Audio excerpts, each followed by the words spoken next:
Elite academy में एक अनकहा नियम था। असली रईस लोग मछली के गाल से निकला चांद जैसा नर्म मांस ही खाते थे। इसलिए जैसे ही कोई मछली की पीठ से बड़ा कौर तोड़ता, वो तुरंत गरीब साबित हो जाता। ये high society game top 4 syndicates के वारिसों ने बनाया था, जहां हर साल 50 गरीब छात्रों को अमीर बनने का नाटक करने के लिए चुना जाता। समय सीमा ठीक 1 महीना। सफल हुए तो भारी कैश प्राइज, लेकिन जरा सी चूक पर 50 साल तक मुफ्त में काम। और मैं बस एक मामूली इंसान, नीचे से भी नीचे जीते हुए, हर दिन खाने और गर्म रहने के लिए जूझता। एक अजीब संयोग से खाना डिलीवर करते वक्त इस एकेडमी द्वारा चुन लिया गया। हाथ में सुनहरे किनारों वाला इनविटेशन लिए, घर पर बिस्तर पर पड़ी मां को याद करते हुए आखिर मैंने सिर हिला दिया और इस बेतुके खेल में कूद पड़ा। पहले दिन मैं पूरी कोशिश कर रहा था कि अपने अंदर उस ठंडी घमंडी रईसी आभा को जगा सकूं। एक किफायती लग्जरी ब्रांड का सूटकेस घसीटते हुए जब मैं गेट पर पहुंचा, तो वहां अमीर लड़के लड़कियों की भीड़ तमाशा देखने के लिए जमा थी। सबकी निगाहें उन अनाड़ी नकली अमीरों पर थी, जिनका वो मजाक उड़ाने वाले थे। कुछ तो शर्तें भी लगा चुके थे कि इस बार ये आम लोग कितने दिन टिकेंगे। लेकिन जैसे ही मेरा चेहरा सामने आया, मेरी आंखों की ठंडी अछूत सी रईसी ने सबका ध्यान खींच लिया। फुसफुसाहट शुरू हो गई। मैं हल्का सा भौहें चढ़ाकर भीड़ और नीचे की कीचड़ भरी जमीन को देखता रहा। फिर बोरियत से कान खुजलाते हुए मैंने सामने खड़े एक अमीर लड़के की ओर इशारा किया और ठंडे लहजे में कहा, ए, अपनी जैकेट उतारो और यहां बिछाओ, मैं उस पर चलूंगा। मुझे अपने जूतों के तलवे गीले करना बिल्कुल पसंद नहीं है। और मेरे ये कहते ही वो लड़का मुझे घूरता रह गया, पूरी तरह सदमे में। ये क्या बकवास है? ये आदमी तो हद से ज्यादा घमंडी है। रुको, कहीं ये वही लेजेंडरी वारिस तो नहीं? शोर मचा रही भीड़ अचानक कुछ सेकंड के लिए पूरी तरह खामोश हो गई। किसी की भी हिम्मत नहीं हुई कि कुछ बोल सके या जवाब दे सके, क्योंकि इस साल 4 बड़े खानदानों ने खेल को और मुश्किल बनाने के लिए एक नया पागलपन भरा ट्विस्ट जोड़ा था। वो असली सबसे ताकतवर एलीट वारिस, जो आमतौर पर छिपे रहते थे, खुद को नए नए गरीब छात्रों के रूप में भेस बदलकर मैदान में उतार चुके थे। मैं बस एक मामूली सा सूटकेस घसीट रहा था, लेकिन भीड़ में खड़ा कोई भी ये समझ नहीं पा रहा था कि मैं सच में एक गरीब लड़का हूं जो अमीर बनने का नाटक कर रहा है, या फिर एक अरबपति वारिस जो सबको कुचलने के लिए जानबूझकर ऐसा दिखावा कर रहा है। मैंने अपनी आंखें हल्की सी सिकोड़ ली। मेरा चेहरा बर्फ जैसा ठंडा था, जैसे मुझे आसपास मौजूद किसी भी इंसान से कोई मतलब ही नहीं। मेरी नजर जहां भी पड़ती, वहां खड़े अमीर लड़के और बिगड़ी हुई लड़कियां अंदर तक कांप उठते। माहौल ऐसा लग रहा था जैसे हवा तक जम गई हो। कोई हिलने की भी हिम्मत नहीं कर रहा था, सब इस डर में कि कहीं उस लेजेंडरी वारिस को नाराज न कर दे। ओह गॉड, ये आखिर है कौन? इसकी मौजूदगी ही डरावनी है। लेकिन हर कोई चुप नहीं रह सकता था। कुछ छात्रों को मेरा घमंड बिल्कुल बर्दाश्त नहीं हुआ। तभी एक बिगड़ी हुई अमीर लड़की तिलमिलाकर बोली, मुझे तो लगता है ये बस इस बार चुना गया कोई घटिया गरीब है, बस बाकी लोगों से थोड़ा अच्छा नाटक कर लेता है, बस इतना ही। और अगले ही पल मैं सीधे उसके सामने जा खड़ा हुआ। भीड़ की दहशत भरी निगाहों के सामने मैंने बिना एक पल गवाए अपना हाथ उठाया और उसके गाल पर जोरदार थप्पड़ जड़ दिया। तुमने अभी क्या कहा? जरा फिर से बोलो, ठीक से सुनाई नहीं दिया। इतना कहने के बाद मैंने जेब से रुमाल निकाला और घिन से भरे चेहरे के साथ अपना हाथ पोंछ लिया। किसी ने भी उम्मीद नहीं की थी कि मैं बिना कुछ कहे सीधे हाथ उठा दूंगा। तुरंत ही भीड़ में फुसफुसाहट फैल गई। ये क्या पागलपन है? वो दुनिया के टॉप 10 सबसे अमीर लोगों में से एक की बेटी है, वे दाफू की बेटी, और इसने उसे मार दिया। एक आदमी किसी लड़की पर हाथ कैसे उठा सकता है? उसमें तो बस 2 बातें ही कही थी, ये तो बिल्कुल हद पार कर दी। थप्पड़ खाई अमीर लड़की अपने गाल को पकड़कर खड़ी थी, जैसे उसे यकीन ही नहीं हो रहा हो। अपनी पूरी ऐशो आराम वाली जिंदगी में उसने कभी ऐसा अपमान नहीं झेला था। गुस्से से कांपते हुए उसने मेरी तरफ उंगली तानी। तुमने मुझे मारने की हिम्मत कैसे की? तुम्हें पता भी है मेरा बाप कौन है? मेरे पापा वे दाफू हैं, दुनिया के टॉप 10 सबसे अमीर आदमियों में से एक। मुझसे पंगा लिया है? अब तुम गए काम से। लेकिन मुझे उसकी धमकियों से जरा भी फर्क नहीं पड़ा। मैं बस एक कदम आगे बढ़ा, उसे पार करके निकलने के लिए। वो जिसे हमेशा लोग सिर झुकाकर रास्ता देते थे, आज पहली बार किसी ने यूं नजरअंदाज किया था। अचानक वो झपटकर आगे आई और मेरी शर्ट का किनारा पकड़ लिया। यही रुक जाओ, किसने तुम्हें जाने की इजाजत दी? तभी अचानक टन की आवाज हुई। एक काला चिकना कार्ड जिस पर सुनहरे जटिल डिजाइन उकेरे हुए थे, जमीन पर गिर पड़ा।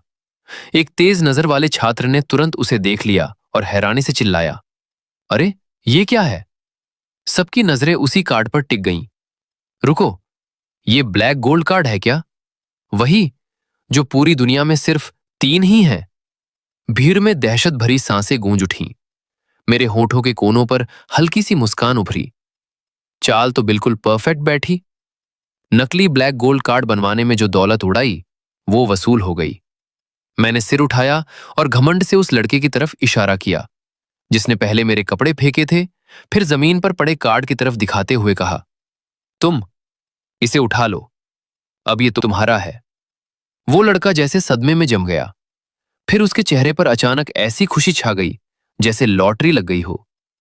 भले ही मैं उससे ऐसे बात कर रहा था जैसे कोई भीख दे रहा हूं, लेकिन उसे जरा भी अपमान महसूस नहीं हुआ।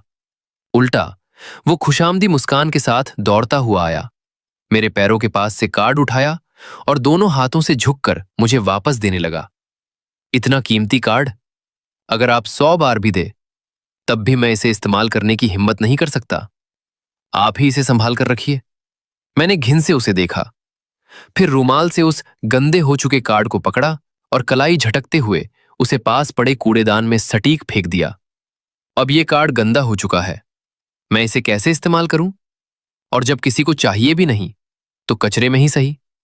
वो छात्र जिसने पहले कार्ड पहचाना था, अपना सीना पकड़कर खड़ा रह गया। ओह, मेरा दिल, ये तो सुप्रीम ब्लैक कार्ड था, पूरी दुनिया में सिर्फ 3, और इसने ऐसे ही फेंक दिया। इसी बीच मेरे सामने खड़ा वही लड़का जिसने पहले कपड़े फेंके थे, घबराकर इधर उधर देखने लगा, जैसे दिमाग में कुछ हिसाब लगा रहा हो। वो पूरी तरह मान चुका था कि मैं कोई छुपा हुआ अरबपति वारिस हूं जो आम इंसान बनकर खेल रहा है। उसने सावधानी से सिर उठाया।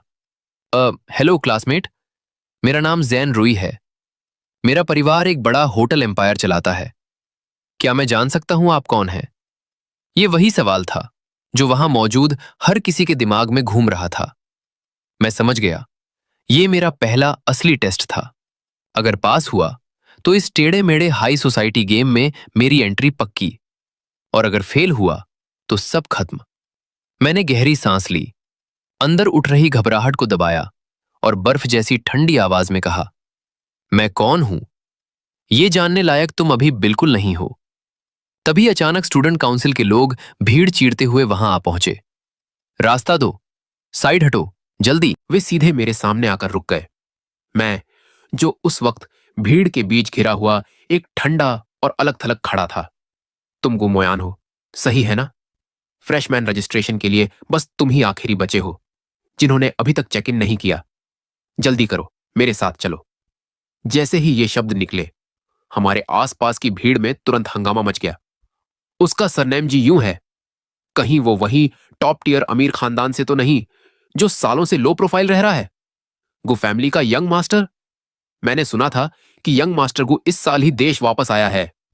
यकीन नहीं होता कि वो भी इस गेम में शामिल हो गया। स्कूल ने तो सच में इस बार सब कुछ दांव पर लगा दिया है। और वही लड़की जो कुछ पल पहले तक घमंड में चूर थी, अब चुपके से भीड़ के पीछे छिपने लगी, डर से कांपती हुई कि कहीं मैं उस पर कोई भयानक बदला न ले लूं। जंग रुई और भी ज्यादा मेरी खुशामद करने लगा। जल्दी से मेरे हाथ से सूटकेस छीनते हुए बोला, मैं आपका सामान उठा लेता हूं, इतनी छोटी सी चीज आप खुद कैसे उठा सकते हैं? बस मुझे करने दीजिए। और फिर अपने सीने पर हाथ मारकर वफादारी जताने लगा। मैंने ऐसे दिखाया जैसे मुझे कोई फर्क नहीं पड़ता, बस हल्का सा सिर हिलाया और बिना उसकी तरफ दोबारा देखे सीधे आगे बढ़ गया। लेकिन जब किसी की नजर मुझ पर नहीं थी, तो मैंने धीरे से राहत की सांस ली और इधर उधर खड़े अमीर बच्चों के चेहरों पर फैली हैरानी और डर को देखकर समझ गया, मेरा नए लौटे रहस्यमयी जीयू फैमिली के यंग मास्टर वाला किरदार अब पूरी तरह जम चुका है। 3 महीने की मेहनत रंग लाई थी, क्योंकि इस स्कूल में हर कोई बेहद अमीर खानदान से था। एक छोटी सी गलती और मेरी असलियत तुरंत खुल जाती। इसलिए मैंने खुद को एक रहस्यमयी, ताकतवर खानदान का वारिस दिखाया, ताकि सब डरे, और विदेश से लौटा जीयू फैमिली का वारिस वाली पहचान मेरे लिए परफेक्ट कवर बन गई। खासकर क्योंकि देश में मेरा कोई जान पहचान वाला नहीं था। रजिस्ट्रेशन खत्म होने के बाद मैं पूरे आत्मविश्वास के साथ कैंपस में चलता रहा। आलीशान बिल्डिंग्स की तरफ एक नजर तक नहीं डाली, जैसे ये सब मेरे लिए आम बात हो। और मेरी यही ठंडी घमंडी चाल सबको और यकीन दिला रही थी कि मैं सच में वही हूं। धीरे धीरे सबका व्यवहार और भी सम्मान भरा हो गया। तभी मैं एक शानदार महंगी विला के सामने रुका, हाथ उठाकर इशारा करते हुए बोला, जगह ठीक है, मैं यही रहूंगा। पास खड़ी एक लड़की हक्की बक्की रह गई। ये तो 4 बड़े कॉन्ग्लोमरेट्स के वारिसों की विला है, इसकी इतनी हिम्मत कैसे हुई? श्यांगरुई हिचकिचाते हुए बोला, मैं आपको इससे भी अच्छी जगह दिखा सकता हूं, क्यों ना हम कहीं और चलें? लेकिन मैंने उसकी बात अनसुनी कर दी और सीधे विला के अंदर घुस गया। एक कमरे की तरफ इशारा करते हुए बोला, ये कमरा ठीक है, तुम इधर आओ, इसका सारा सामान बाहर फेंको, सब कुछ नया लाओ और जगह को साफ करवा दो। श्यांगरुई डर के मारे पसीने पसीने हो गया। ये कमरा ली शाओ का है, चारों में सबसे गुस्सैल। अगर वो लौट आया तो हम गए। मैंने ठंडी नजर से उसे घूरा। तुम किससे डर रहे हो? वो खुद को क्या साओ का एक पागल फैन गुस्से में आगे बढ़ा, लेकिन उसके दोस्त ने उसे रोक लिया। पागल हो गया है क्या?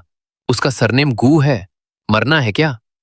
वो वहीं जम गया और बस देखता रह गया जब ऊपर से ली शाओ का सामान एक एक करके खिड़की से बाहर फेंका जाने लगा, जोर की आवाज के साथ नीचे आंगन में गिरता हुआ, और भीड़ में हलचल मच गई। ये पागल हो गया है क्या? ये ली शाओ का सामान है। ऊपर श्यांगरुई ने बिना देर किए फोन मिलाया।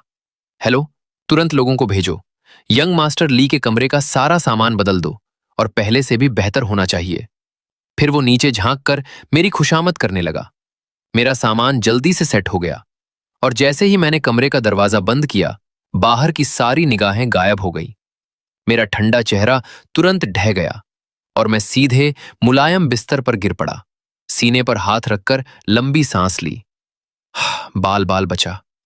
पहला पड़ाव पार हो चुका था। इस पागल अमीरों के खेल में टिकने के लिए मैंने खुद को पूरी तरह झोंक दिया था। सारे पार्ट टाइम जॉब छोड़ दिए। इस स्कूल से मिले 1 लाख एडवांस से 3 महीने पहले एक प्राइवेट इन्वेस्टिगेटर हायर किया। हर अमीर परिवार की जानकारी इकट्ठा कर करके नोटबुक में लिखी। हर छात्र की फैमिली, आदतें, स्वभाव, सब कुछ रट लिया। खासकर 4 बड़े घरानों की पूरी जानकारी मुझे जुबानी याद थी। यहां तक कि मैंने एक संदिग्ध ऐप से 10 लाख का लोन भी लिया, क्योंकि मुझे साफ पता था यह खेल मेरे लिए या तो पूरी जीत है या पूरी बर्बादी। हारने का मतलब था जिंदगी भर कर्ज वसूलने वालों से भागना। मैं उठकर जेब से मां की फोटो निकाली, आंखों में गंभीरता उतर आई। इस बार मैं सिर्फ ये खेल जीतकर पैसा नहीं लूंगा, बल्कि इस समाज की सीढ़ी पार करके खुद एक असली एलीट बनूंगा। ताकत मिल गई तो मेरा अतीत कभी मुझे छू भी नहीं पाएगा। मैं अब वो इंसान नहीं रहूंगा जिसे सब रौंदते हैं। इस बार मैं सबसे ऊपर खड़ा होऊंगा। अगले दिन घंटी बजते ही मैं क्लास में दाखिल हुआ। दर्जनों नजरें मुझ पर टिक गईं, लेकिन मैंने सबको नजरअंदाज करते हुए वही ठंडी बेपरवाह चाल बनाए रखी और मेरे पास बैठने वाले सहपाठी जैसे ही मुझे अपनी ओर आते देखे, तुरंत घबराकर अपनी अपनी सीट छोड़कर दूर हट गए। किसी की हिम्मत नहीं थी कि इस दिखने में ही रईस, ठंडे स्वभाव वाले जीयू फैमिली के यंग मास्टर को जरा भी नाराज कर दे। भले ही मैंने कुछ खास नहीं किया था, फिर भी पूरी क्लास की जलती हुई नजरें लगातार मुझ पर ही टिकी रहीं। तभी अचानक 4 बड़े कॉन्ग्लोमरेट्स में से एक की वारिस टंग टंग सीधे आकर मेरे पास उसी ठंडे और अलग थलग बैठे लड़के के बगल में बैठ गई। पूरी क्लास सन्न रह गई। हर किसी के दिल में हैरानी और उलझन भर गई। कुछ तो मन ही मन सोचने लगे, इतनी ऊंची हैसियत वाली टंग टंग खुद चलकर किसी अनजान लड़के के पास क्यों आएगी? कहीं वो उसकी असली पहचान सबके सामने खोलने तो नहीं आई। मैं उस वक्त सिर डेस्क पर रखकर सोने ही वाला था, लेकिन आसपास की फुसफुसाहट सुनते ही मेरा चेहरा एक पल के लिए जम सा गया। तंग तंग, चारों वारिसों में सबसे मासूम और सबसे सीधी। मेरे होठों पर हल्की सी मुस्कान उभर आई। ये तो मेरे लिए असली एलीट दुनिया में कदम रखने का सुनहरा मौका है। मैं सीधा बैठ गया, उसकी तरफ मुड़ा और खुद ही हाथ बढ़ाकर कहा, तंग तंग, मुझे तुम पसंद हो। जैसे ही ये शब्द निकले, पूरी क्लास में चीख पुकार मच गई। ये क्या हो रहा है? ये तो सीधा सीधा प्रपोज कर रहा है। तंग तंग मेरी तरफ देखकर पूरी तरह हैरान रह गई।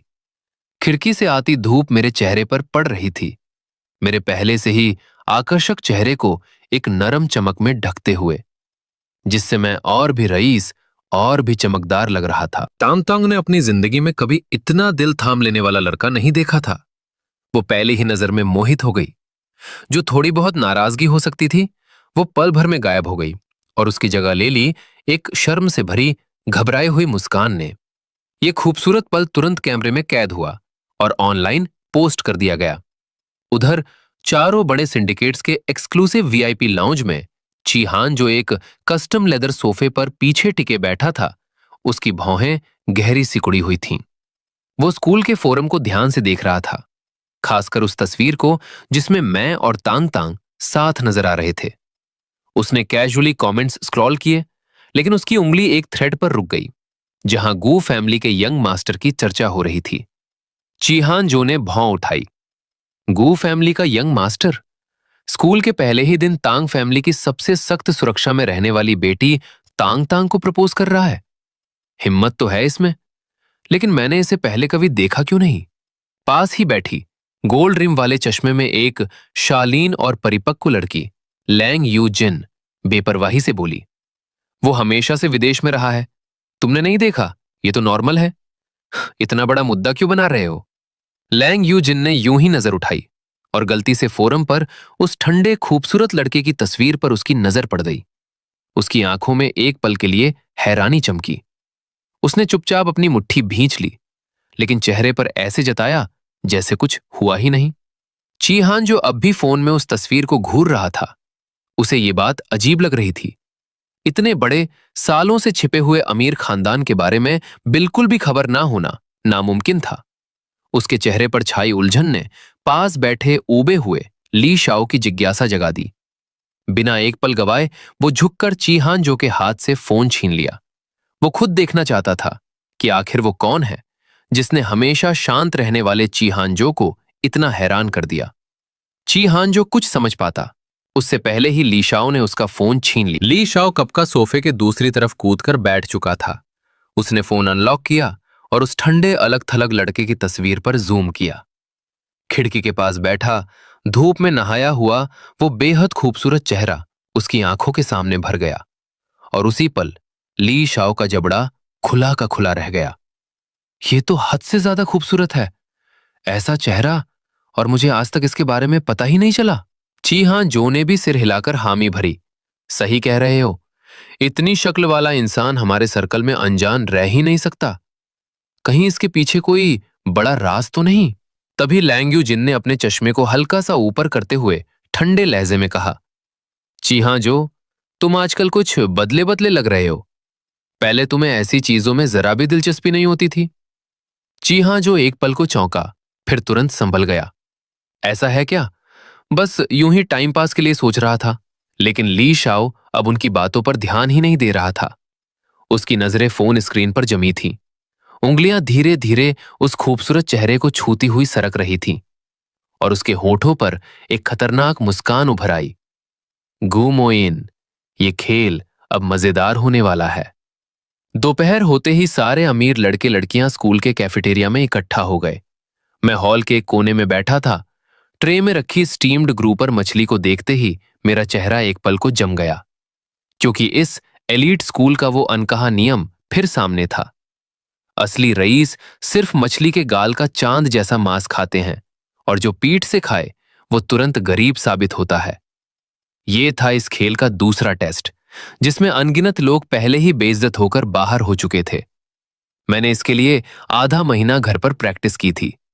चेहरे पर कोई भाव लाए बिना जैसे ही मैंने अपनी चॉपस्टिक्स दाल वाले मांस की तरफ बढ़ाई, मुझे महसूस हुआ कि आसपास की तीखी निगाहें थोड़ी नरम पड़ गईं। तभी टैंग टैंग अपनी ट्रे लेकर मेरे सामने आ बैठी। मुस्कुराते हुए बोली, गुमोइन, तुम्हें भी मछली पसंद है? कितना कंसिडेंस है, मुझे भी बहुत पसंद है।